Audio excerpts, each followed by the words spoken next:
e eu sou caicoense, muito bairrista por sinal.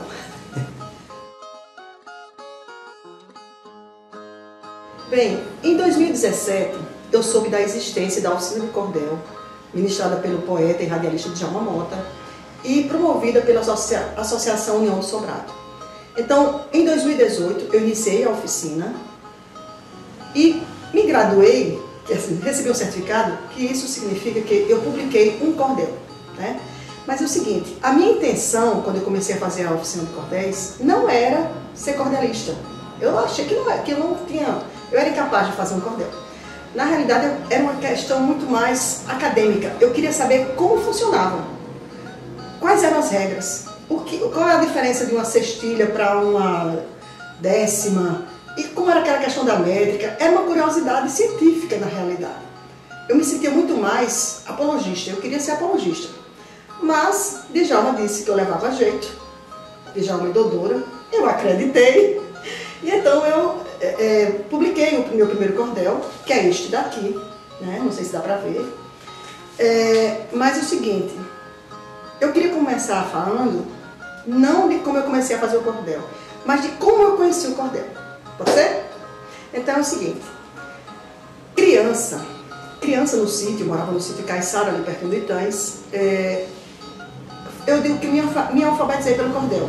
Era uma leitura fácil, curta, ritmada, e tem começo, meio e fim, tem uma narrativa, tem uma história contada ali. E era barato, num tempo que não existiam muitos livros, no sábado o papai vinha à feira e sempre levava um cordel. E eu comecei a estudar aos 5 anos, e eu comecei a ler cordel mais ou menos nessa mesma idade.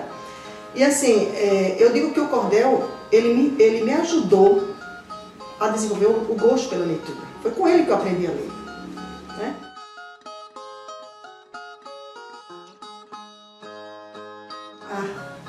O cordel, antes de tudo, é uma relação de amor.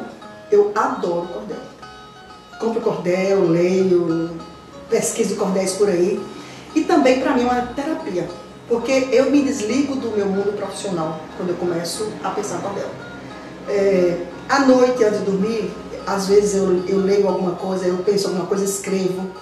E é sempre bom, assim, a gente o cérebro vai se renovando, a gente está mudando o foco do que conhecia até então. É percorrer caminhos nunca antes percorridos, sabe? E é bom, e assim, não é fácil. Eu já disse que é de fácil leitura, sim, mas não é fácil de fazer. O cordel é uma forma fixa e tem muitas regras. Existe uma pergunta, o pessoal sempre faz assim, todo poeta é cordelista? Não, todo cordelista é poeta, mas nem todo poeta é cordelista. Eu posso fazer versos brancos. Para ser cordelista, você tem que seguir todas umas regras, todo um sistema que foi codificado por Leandro Gomes de Barros, né? E se mantém até hoje. Mas é bom demais, olha, eu aconselho. E outra coisa, para mim também é uma questão de memória, de saudades. Eu lembro dos dias da infância, quando eu li um cordel.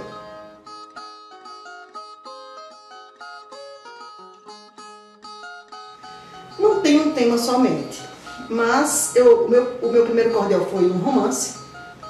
O romance se chama Amores da Internet, um romance do século XXI, uma obra fictícia. E no momento eu estou com um projeto também que eu estou escrevendo a história dos meus pais. Mamãe conheceu o papai, mamãe era noiva, fez um sonho de São João, né, que era uma simpatia muito comum naquela época, isso é meados do século XX. E eu conto essa história. Mas eu não tenho um tema único. Eu estou no momento também, estou fazendo receitas, eu estou transcrevendo receitas sertanejas para a linguagem cordelística. Eu já fiz a receita do ambuzada, do filhós com mel, do cuscuz. E outra coisa, a gente brinca entre um grupo de cordelistas com motes, se manda um mote e a gente glosa. É um exercício, é para treinar, né? Para ir aprendendo. E assim, é uma coisa, eu aconselho para todo mundo porque enriquece muito o nosso vocabulário. Enriquece, todo cordel, não é, vou fazer um cordel. Não, tem um tema, vá pesquisar.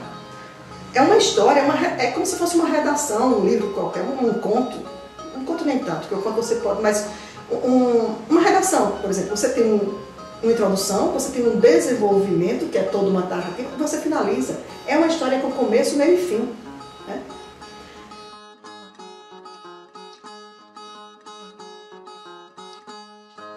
O que eu vou contar aqui é a história dos meus pais, de fé, sonho e crendices com pitadas surreais. O amor de Antônio e Rita, uma história tão bonita, mas não saiu nos jornais. No ano 48, beirando o 49, chegando de São Fernando, um grande clamor promove. Família envenenada, pai, mãe e a filharada, a cidade se comove. Mamãe foi com uma vizinha conhecer a novidade. Mal chegou, viu um rapaz, mais ou menos sua idade. Ela o reconheceu e quase desfaleceu. Será que era verdade? Para falar do meu enredo, uma explicação vou dar. Quem é do sertão já sabe, nem precisa especular. Quando o assunto é matrimônio, tem São João e Santo Antônio. Basta ter fé e rezar. No mês de festa junina, as mocinhas do sertão faziam uma simpatia, o sonho de São João. O santo vinha mostrar com quem iria casar, sem qualquer enganação. Na festa de São João, Rita não fez diferente. Jejuou durante o dia, à noite qual penitente, fez oração e dormiu. Ao bom santo pediu que mostrasse o pretendente.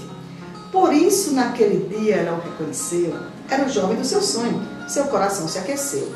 Contou para a tia Ana, pois o santo não se engana, e ele lhe prometeu.